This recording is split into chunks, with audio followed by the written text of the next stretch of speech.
ప్రభుత్వ రంగ బీమా సంస్థ లైఫ్ ఇన్సూరెన్స్ కార్పొరేషన్ సెప్టెంబర్ త్రైమాసికంలో అత్యధిక లాభాలను ఆర్జించింది. ఏకంగా 10,053 కోట్ల నికర లాభం ప్రకటించింది.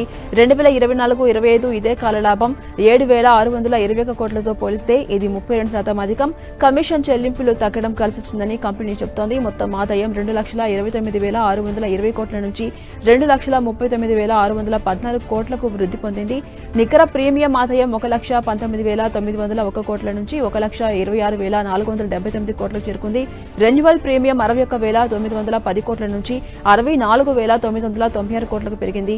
ఇక మొదటి ఏడాది ప్రీమియం వసూలు 11,201 కోట్ల నుంచి 10,836 కోట్లకు తగ్గాయి. సెప్టెంబర్ 22 నుంచి బీమా ప్రీమియంపై జీఎస్టీ తొలగించిన ఈ వసూలు తగ్గింది.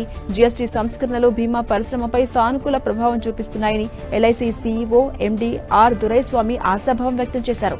జీఎస్టీ ప్రయోజనాలను వినియోగదారులకు పూర్తిగా బదలాయించామని స్పష్టం చేశారు.